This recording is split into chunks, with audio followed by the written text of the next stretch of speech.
Assalamualaikum warahmatullahi wabarakatuh.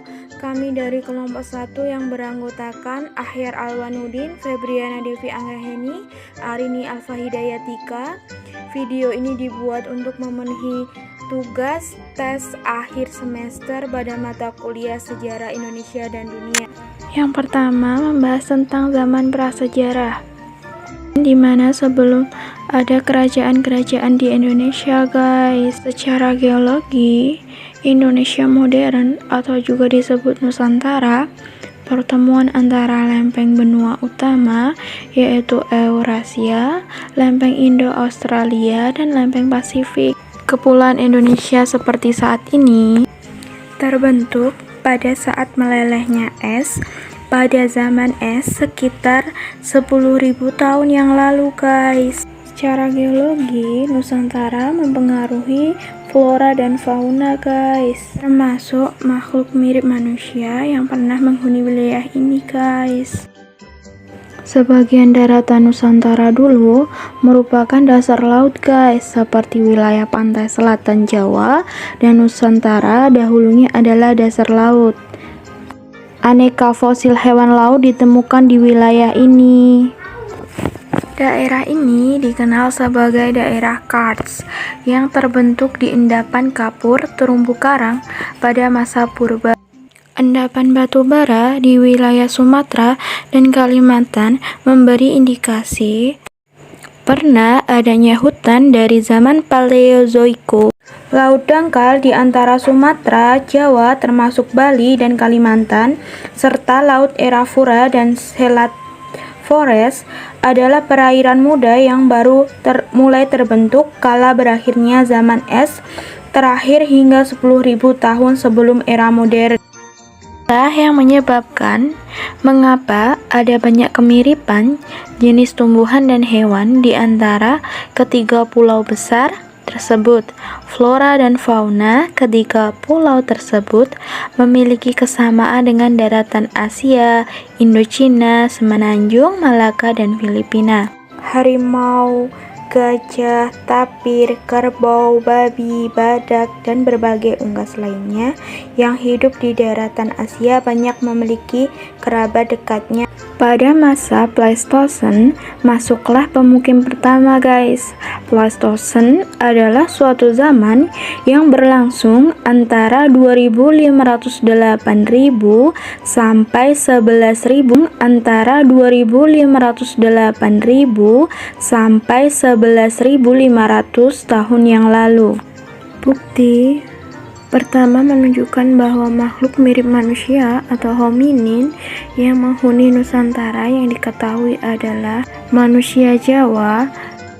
Fosil dari satu bagian tengkorak Pithecanthropus erectus ditemukan pada tahun 1891 oleh Eugene Dubois di Trinil Ngawi. Sejak 1934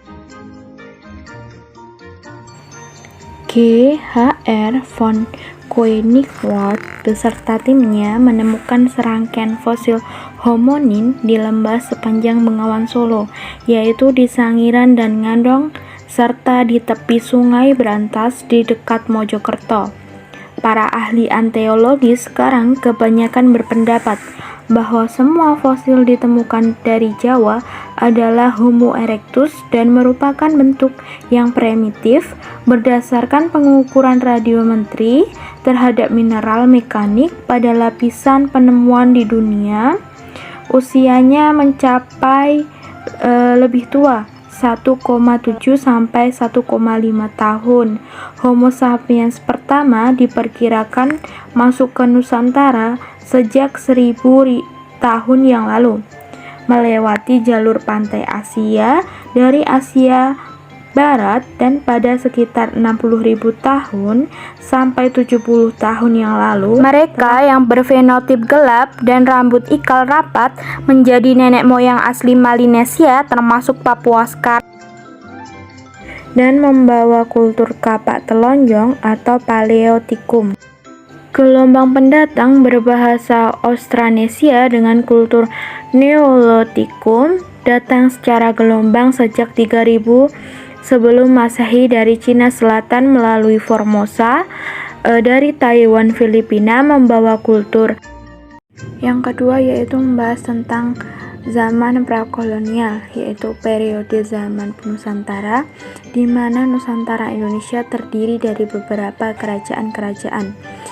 Di Indonesia mulai berkembang pada zaman kerajaan Hindu-Buddha berkat hubungan dagang dengan negara-negara tetangga maupun lebih jauh seperti India, Tiongkok, dan wilayah Timur Tengah. Agama pada awal Masehi dibawa oleh musafir dari India, antara lain Maharishi Agastya, yang di Jawa dikenal Batara Guru atau Dwipayana, dan para musafir di Tiongkok yakni musafir Buddha Pahyen.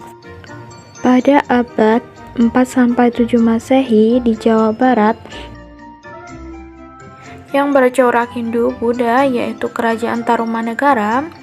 Tarumanegara atau Kerajaan Taruna adalah sebuah kerajaan yang pernah berkuasa di wilayah barat. Kerajaan Tarumanegara beraliran Wisnu. Kerajaan Tarumanegara lanjutan dari Kerajaan Salakanegara. Raja Taruma yang sangat berkuasa dan terkenal pada catatan sejarah, Raja Purnawarman.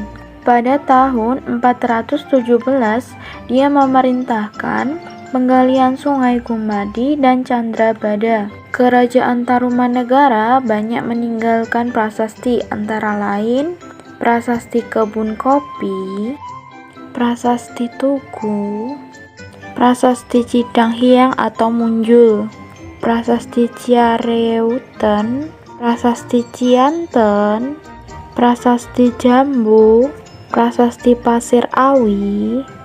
Kerajaan Taruma mengalami perpecahan, maka pemerintah wilayah Jawa Barat dan Banten pun dilanjutkan oleh Kerajaan Sunda atau Kerajaan Pasundan pada tahun 932 dan 1579 Masehi. Pada abad ke-6 akhir masuklah agama Islam pertama kali yang dibawa oleh Syekh Abdul Qadir Jailani pada periode pertama atau fase pertama yang telah membawa banyak. Pada masa ini Jaya Buddha berkembang pesat. Penjelajah Itsir mengunjungi Palembang sekitar 670 Masehi dalam rangka kunjungan studi. Menguasai wilayah Jawa Tengah dan Kamboja, Raja Sriwijaya Jambi yang bernama Srindawarman dari Kekhalifahan Bani Umayyah meminta dikirimkan dai yang bisa menjelaskan tentang Islam. Kemudian dilanjutkan abad ke-12 yaitu Kerajaan Islam. Perubahan Islam terlihat jelas dengan berdirinya kerajaan-kerajaan bercorak Islam, kemudian dilanjutkan berdirinya Kerajaan Samudra Pasai pada abad ke-12. Munculnya kerajaan-kerajaan mengakhiri Kerajaan Sriwijaya. Sementara itu, pada abad ke-14 menjadi saksi bangkitnya sebuah kerajaan Hindu di Jawa Timur yaitu Majapahit. Menjelang akhir abad ke-15, Kerajaan Majapahit mengalami kemunduran secara praktis. Beberapa wilayah kekuasaannya pun mulai memisahkan diri. Bahkan wilayah-wilayah yang tersebar atas kadipaten-kadipaten saling mengeklaim pewaris tahta Majapahit. Sementara itu, Kesultanan Demak atau Kerajaan Demak adalah kerajaan Islam pertama dan terbesar di pantai di utara Jawa. Menurut tradisi Jawa, sebelumnya Demak merupakan kadipaten Kerajaan Majapahit. Kemudian muncul sebagai kekuatan baru, mewarisi legitimasi dari kebesaran Majapahit. Kerajaan ini tercatat menjadi pelopor penyebaran agama Islam Jawa dan Indonesia. Pada masa ini pula, Portugis mulai memasuki dan mengalahkan Kerajaan Malaka yang menandai akhir dari era ini.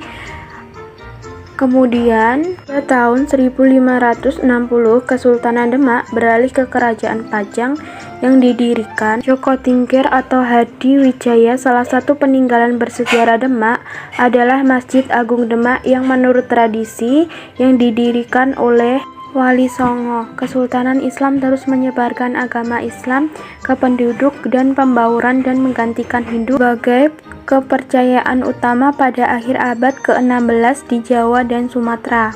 Hanya di Bali yang tetap mempertahankan mayoritas Hindu di kepulauan-kepulauan timur. Rohaniawan Kristen dan Islam aktif pada abad ke-16 dan 17 pada saat ini. Ada mayoritas besar dua agama.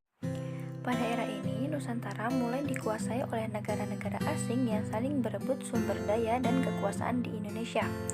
Nah, kolonialisme dan imperialisme merebak di Indonesia sekitar abad ke-15, yaitu diawali dengan pendaratan bangsa Portugis di Malaka dan bangsa Belanda yang dipimpin oleh Cornelis de Houtman pada tahun 1596 untuk mencari rempah-rempah dan berdagang. Nah, Alfonso de Albuquerque membuat kawasan Nusantara waktu itu dikenal oleh orang Eropa dan dimulainya kolonisasi berabad-abad oleh Portugis bersama bangsa Eropa lain, terutama Inggris dan Belanda. Nah, pada tahun 1511 Portugis mengalahkan kerajaan Malaka. Kemudian pada tahun 1512 Portugis menjalin komunikasi dengan kerajaan Sunda untuk menandatangani perjanjian dagang, terutama lada. Nah, pada tahun 1512 juga Alfonso de Albuquerque mengirim Antonio Abreu dan Francisco Serrao untuk memimpin armadanya mencari jalan ke tempat asal rempah-rempah di Maluku. Perlawanan rakyat Maluku terhadap Portugis dimanfaatkan Belanda untuk menjejakkan kakinya di Maluku. Kedudukan Belanda di Maluku semakin kuat dengan berdirinya VOC pada tahun 1602 dan sejak saat itu Belanda menjadi penguasa tunggal di Maluku. Nah, untuk keperluan ini VOC tidak segan-segan mengusir pesaingnya yaitu Portugis, Spanyol, dan Inggris. Bahkan puluhan ribu orang Maluku menjadi korban kebrutalan VOC. Nah, pada abad ke-17 datang armada dagang VOC yaitu Belanda yang kemudian berhasil mengusir Portugis dari Ternate sehingga kemudian Portugis mundur dan menguasai Timor Timur sejak tahun 1515. Nah, pada abad ke-17 dan ke-18, Hindia Belanda tidak dikuasai secara langsung oleh pemerintah Belanda, namun oleh perusahaan dagang bernama Perusahaan Hindia Timur Belanda atau VOC. Nah, VOC ini telah diberikan hak monopoli terhadap perdagangan dan aktivitas kolonial di wilayah tersebut oleh Parlemen Belanda pada tahun 1602. Nah, markasnya berada di Batavia yang kini bernama Jakarta. Nah, tujuan utama VOC adalah mempertahankan monopolinya terhadap perdagangan rempah-rempah di Nusantara. Hal ini dilakukan melalui penggunaan dan ancaman kekerasan terhadap penduduk di kepulauan-kepulauan penghasil rempah-rempah dan terhadap orang-orang non-Belanda yang mencoba berdagang dengan para penduduk tersebut. Nah, contohnya, ketika penduduk kepulauan Banda terus menjual biji pala kepada pedagang Inggris, pasukan Belanda membunuh atau mendeportasi hampir seluruh populasi dan kemudian mempopulasikan pulau-pulau tersebut dengan pembantu-pembantu atau budak-budak yang bekerja di perkebunan pala.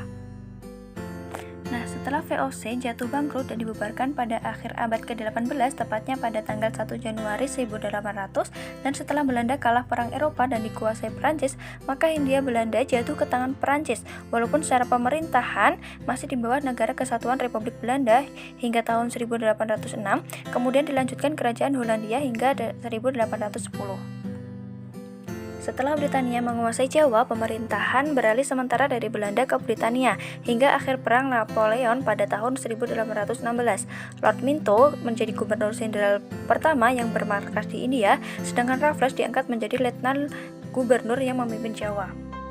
Nah, salah satu penemuan penting pada pemerintahan Raffles adalah penemuan kembali Candi Borobudur, yaitu sebagai salah satu candi Buddha terbesar di dunia, dan Gunung Tambora di Sumbawa meletus dengan korban langsung dan tidak langsung mencapai puluhan ribu jiwa.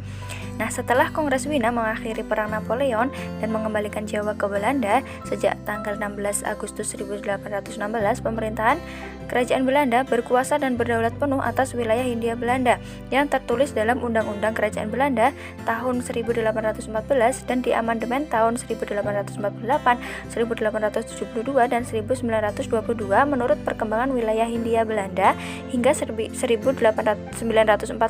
ketika Jepang datang menyerbu dalam Perang Dunia II. Nah, dalam masa ini terjadi pemberontakan besar di Jawa dan Sumatera yang terkenal dengan Perang Diponegoro atau Perang Jawa pada tahun 1825 sampai 1830 dan Perang Padri di tahun 1821 sampai 1837 dan perang-perang lainnya. Nah, setelah tahun 1830, sistem tanam paksa yang dikenal sebagai kultur stelsel dalam bahasa Belanda mulai diterapkan. Nah, dalam masa ini, para penduduk dipaksa menanam hasil-hasil perkebunan yang menjadi permintaan pasar dunia pada saat itu, seperti teh, kopi, dan lain-lain. Nah, dan kemudian hasil tanaman itu kemudian diekspor ke mancanegara. Kemudian pada tahun 1905, gerakan nasionalis yang pertama yaitu Serikat Dagang Islam dibentuk dan kemudian diikuti pada tahun 1908 oleh gerakan nasionalis berikutnya yaitu Budi Utomo. Nah, pada Mei tahun 1940, awal Perang Dunia II, Belanda diduduki oleh Nazi Jerman, Hindia Belanda, mengumumkan keadaan siaga dan di Juli mengalihkan ekspor untuk Jepang ke Amerika Serikat dan Britania. Nah, negosiasi dengan Jepang yang bertujuan untuk mengamankan persediaan bahan bakar pesawat gagal di Juni tahun 1941 dan Jepang memenuhi penaklukan Asia Tenggara di bulan Desember tahun itu. Nah, di bulan yang sama, faksi dari Sumatera menerima bantuan Jepang untuk mengadakan revolusi terhadap pemerintahan Belanda. Nah, pasukan Belanda yang terakhir dikalahkan Jepang pada Maret 1942. Nah, pada Maret 1945, Jepang membentuk Badan Penyelidik Usaha Persiapan Kemerdekaan Indonesia atau BPUPKI. Kemudian Mei tahun 1945, Supomo membicarakan integrasi nasional dan melawan individualisme perorangan. Kemudian, sedangkan Muhammad Yamin mengusulkan bahwa negara baru tersebut sekaligus mengklaim Sarawak, Sabah, Malaya, Portugis Timur, dan seluruh wilayah Hindia Belanda sebelum perang. Pada tanggal 6 Agustus 1945, sebuah bom atom dijatuhkan di atas kota Hiroshima, Jepang oleh Amerika Serikat yang mulai menurunkan moral semangat tentara Jepang di seluruh dunia. Nah, sehari kemudian, BPUPKI berganti nama menjadi PPKI untuk lebih menegaskan keinginan dan tujuan untuk mencapai kemerdekaan Indonesia. Nah, kemudian pada tanggal 9 Agustus 1945, bom atom kedua dijatuhkan di atas Nagasaki yang menyebabkan Jepang menyerah kepada Amerika Serikat dan sekutunya. Momen ini pun dimanfaatkan oleh Indonesia untuk memproklamasikan kemerdekaannya. Kemudian pada tanggal 12 Agustus 1945, Jepang melalui Marsekal Terauchi di darat Vietnam mengatakan kepada Soekarno, Hatta, dan Rajiman bahwa pemerintah Jepang akan segera memberikan kemerdekaan kepada Indonesia dan proklamasi kemerdekaan dapat dilaksanakan dalam beberapa hari berdasarkan tim PPKI. Meskipun demikian, Terauchi menginginkan proklamasi diadakan pada tanggal 24 Agustus 1945.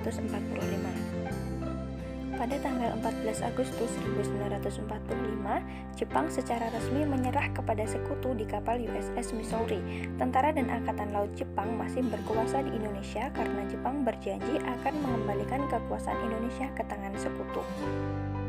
Pada dini hari, tanggal 16 Agustus 1945, bersama Sudan Chusingge, salah seorang anggota PETA dan pemuda lain, membawa Soekarno bersama Fatmawati dan Guntur yang baru berusia 9 bulan, serta Hatta ke Rengas Dengklok yang kemudian terkenal sebagai peristiwa Rengas Dengklok, yang bertujuan agar Soekarno dan Hatta tidak terpengaruh oleh Jepang.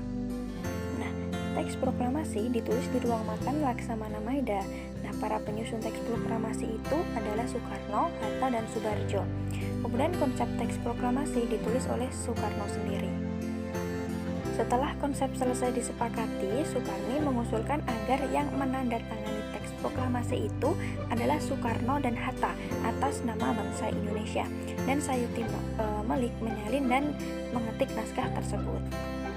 Nah, pada pagi hari tanggal 17 Agustus 1945 di kediaman Soekarno di Jalan Pegangsaan Timur nomor 56 telah hadir antara lain Suwirjo, Wilopo, Gafar Pringgodikdo, Muhammad Tabrani, dan Trimurti. Nah, acara tersebut dimulai pada pukul 10 dengan pembacaan proklamasi oleh Soekarno dan disambung pidato singkat tanpa teks. Setelah itu, sang saka merah putih yang telah dijahit oleh Fatmawati dikibarkan, kemudian disusul dengan sambutan oleh Suwirjo, wakil wali kota Jakarta saat itu, dan Muwardi, pimpinan barisan pelopor.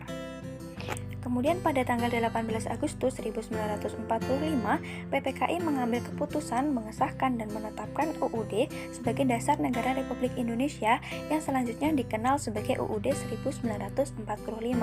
Nah, dengan demikian terbentuklah Pemerintahan Negara Kesatuan Indonesia yang berbentuk Republik atau NKRI dengan kedaulatan di tangan rakyat yang dilakukan sepenuhnya oleh Majelis Permusyawaratan Rakyat atau MPR yang akan dibentuk kemudian. Setelah itu, Soekarno dan Muhammad Hatta terpilih atas usul dari Otto Iskandar Dinata dan persetujuan dari PPKI sebagai Presiden dan Wakil Presiden Republik Indonesia yang pertama.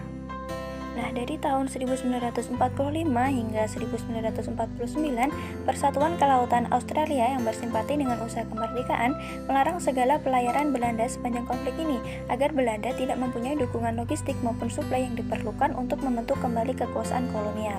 Nah, pemberontakan yang gagal di Sumatera, Sulawesi, Jawa Barat, dan pulau-pulau lainnya yang dimulai sejak tahun 1958 ditambah kegagalan MPR untuk mengembangkan konstitusi baru melemahkan sistem parlemen Indonesia. Akibatnya, pada tahun 1959, ketika Presiden Soekarno secara unilateral membangkitkan kembali konstitusi tahun 1945 yang bersifat sementara, yang memberikan kekuatan presidensial yang besar, dia tidak menemui banyak hambatan. Kemudian dari tahun 1959 hingga 1965, Presiden Soekarno berkuasa dalam rezim yang otoriter di bawah label demokrasi terpimpin. Nah, kemudian pada saat perjuangan kemerdekaan, pemerintahan Belanda mempertahankan kekuasaan terhadap belahan barat Pulau Nugini atau Papua. Nah, setelah perundingan meja bundar mencapai kesepakatan, kolonial Belanda di Nugini mengizinkan langkah-langkah menuju pemerintahan sendiri dan pendeklarasian kemerdekaan penduduk Nugini Belanda pada tanggal 1 Desember 1961. Nah, kemudian menanggapi keputusan PBB untuk mengakui kedaulatan Malaysia dan menjadikan Malaysia anggota tidak tetap Dewan Keamanan PBB, Presiden Soekarno mengumumkan pengunduran diri negara Indonesia dari keanggotaan PBB pada tanggal 20 Januari 1965 dan menjadikan Konferensi Kekuatan Baru atau UNIFO sebagai tandingan PBB dan GANIFO sebagai tandingan Olimpiade. Nah, pada tahun itu juga konfrontasi ini kemudian mengakibatkan pertempuran antara pasukan Indonesia dan Malaysia yang dibantu oleh Inggris. Nah, hingga tahun 1965, PKI telah menguasai banyak organisasi massa yang dibentuk Soekarno untuk memperkuat dukungan untuk rezimnya dan dengan persetujuan dari Soekarno memulai kampanye untuk membentuk Angkatan Kelima dengan mempersenjatai pendukungnya. Para petinggi militer menentang hal ini. Kemudian pada tanggal 30 September 1965, 6 jenderal senior dan beberapa orang lainnya dibunuh dalam upaya kudeta yang disalahkan kepada para pegawai istana yang loyal kepada PKI. Nah, peristiwa tersebut menandai akhirnya era ini dan masuk pada Orde Baru. Baik, selanjutnya saya akan menjelaskan mengenai sejarah Indonesia pada masa Orde Baru hingga masa Reformasi. Awal pemerintahan Orde Baru muncul setelah keluarnya surat perintah pada 11 Maret 1966 yang berlaku hingga 30 tahun. Masa Orde Baru juga ditandai dengan diangkatnya Soeharto sebagai presiden. Sistem pemerintahan pada masa Orde Baru menggunakan presidensial, yaitu keputusan eksekutif ada di tangan presiden, serta memiliki bentuk pemerintahan yaitu republik dengan dasar konstitusi yaitu Undang-Undang Dasar 1945. Lahirnya Orde Baru dilatar belakangi dengan peristiwa G30 SPKI yang menurunkan kepercayaan rakyat terhadap pemerintahan Soekarno atau pada masa Orde Lama. Tindakan pemerintahan Orde Baru di dalam negeri pada awal pemerintahan didasarkan pada usaha perbaikan ekonomi yang dilakukan dengan pembangunan nasional. Tindakan pemerintahan Orde Baru yang ditujukan ke luar negeri pada awal pemerintahan adalah berusaha melaksanakan politik luar negeri bebas aktif sesuai amanat Pancasila dan Undang-Undang Dasar 1945. Bukti konkret pelaksanaan politik bebas aktif antara lain kembali menjadi anggota PBB, menghentikan konfrontasi dengan Malaysia, membentuk organisasi ASEAN, dan bergabung dengan lembaga-lembaga dunia lainnya. Setelah pelaksanaan pemilu 1971, pemerintahan Orde Baru berusaha meningkatkan peran dalam setiap aspek kehidupan masyarakat. Pemerintahan Orde Baru dengan menggunakan jargon politik berupa pembangunan stabilitas atas nama rakyat dan pertumbuhan untuk mengontrol aktivitas masyarakat. Pancasila dijadikan landasan dan tameng pembenaran dalam mengambil tindakan pada kehidupan masyarakat. Golongan karya dan ABRI menjadi motor penggerak pelanggeng kekuasaan Orde Baru. Munculnya kepincangan dalam menikmati hasil pembangunan menjadi salah satu pemicu awal terhadap tuntutan koreksi pada pemerintahan Orde Baru. Parlemen yang dipilih dalam pemilu tidak mencerminkan sebagai wakil rakyat, tetapi sebaliknya kelihatan sebagai kepanjangan tangan para penguasa. Pemerintahan Orde Baru berusaha memperbaiki sektor pertanian dengan memanfaatkan pengembangan revolusi hijau. Industrialisasi yang turut dikembangkan pemerintah Orde Baru selain menyejahterakan ternyata juga menyengsarakan rakyat.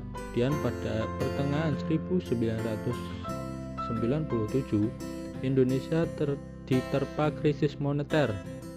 Krisis moneter di Asia yang dimulai di Thailand menghantam Indonesia, kemudian berkembang menjadi krisis ekonomi.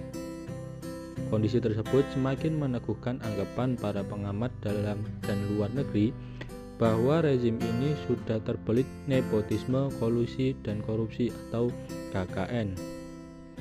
Hal ini menyebabkan munculnya aksi demonstrasi sebagai akibat dampak dari kondisi bangsa Indonesia saat itu.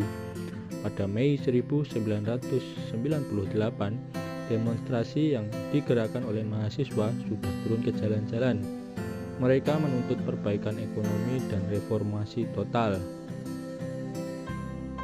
Kemudian periode 1997 sampai 1998 merupakan masa kelam bagi Indonesia.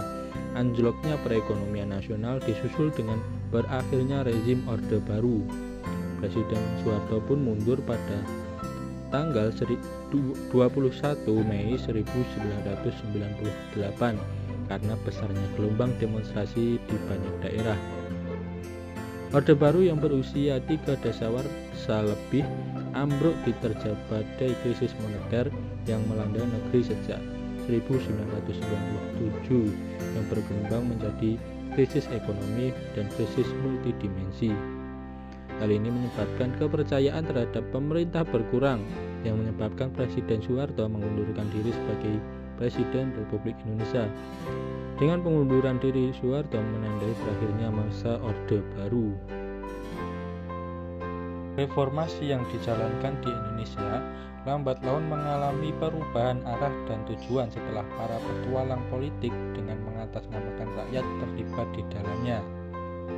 Dengan dalih warisan kebobrokan pemerintahan Orde Baru, para petualang politik mencari keuntungan di tengah kegelisahan masyarakat. Ketidakmampuan mengelola negara karena telah dimuati kepentingan kelompok dan ambisi pribadi selalu dijadikan kambing hitam bahwa itu warisan Orde Baru. Jabatan Presiden Republik Indonesia yang disandang B.J. Habibie meskipun masih menimbulkan pro dan kontra di kalangan masyarakat, khususnya akademisi, telah membawa beberapa perubahan di dalam aspek kehidupan. Reformasi yang dilakukan pemerintahan B.J. Habibie antara lain pemberian amnesti pada para tahanan dan narapidana politik, kebebasan pers, dan pendirian partai-partai politik untuk menghadapi pemilu yang dipercepat. Kesalahan besar yang dilakukan pemerintahan B.J. Habibie dalam menjalankan reformasi di Indonesia adalah lepasnya Timor Timur dari NKRI. Kiai Haji Abdurrahman Wahid menjabat sebagai presiden menggantikan B.J. Habibie berdasarkan keputusan dalam sidang umum MPR. Kasus Brunei Gate dan Bulog Gate menyebabkan DPR mengeluarkan memorandum bagi Presiden Abdurrahman Wahid. MPR akhirnya memberhentikan Abdurrahman Wahid sebagai presiden melalui sidang istimewa dan digantikan Megawati Soekarno Putri. Pada masa pemerintahan Megawati, ia membentuk susunan kabinet gotong royong untuk membantunya mengatur negara. Setelah itu, Megawati tidak pernah lagi merombak kabinet dan hanya mengangkat beberapa pelaksana tugas karena beberapa menteri mengundurkan diri. Kepresidenan Megawati dikenal kurang memiliki ketegasan, serta kurangnya arah ideologis yang jelas, serta pasif dalam urusan kebijakan penting. Kepemimpinan selanjutnya dipegang oleh Susilo Bambang Yudhoyono atau yang dikenal sebagai SBY yang dipilih secara langsung. SBY kemudian membentuk Kabinet Indonesia Bersatu. Pemerintahan SBY sangat diuji dengan banyaknya bencana alam, wabah, dan bahkan terorisme. Pada tahun 2014, Joko Widodo atau Jokowi memenangkan Pilpres dan menggantikan SBY. Presiden Jokowi mampu memegang jabatan selama 2 periode hingga saat ini. Pemerintahan Jokowi memiliki banyak sekali pro dan kontra dalam masyarakat. Namun Presiden Jokowi juga sangat diuji dengan wabah virus corona yang mempengaruhi berbagai aspek kehidupan hingga saat ini. Indonesia saat ini dikenal sebagai negara yang memiliki banyak sekali keberagaman. Indonesia memiliki luas 1.945.069 km dengan 17.504 pulau dan populasi mencapai 277.203.917 jiwa dihitung pada tahun 2002, yang hampir 230 juta jiwa beragama Islam. Di setiap wilayah di Indonesia memiliki suku-suku dengan ciri khasnya masing-masing dan kebudayaannya yang menjadi ciri.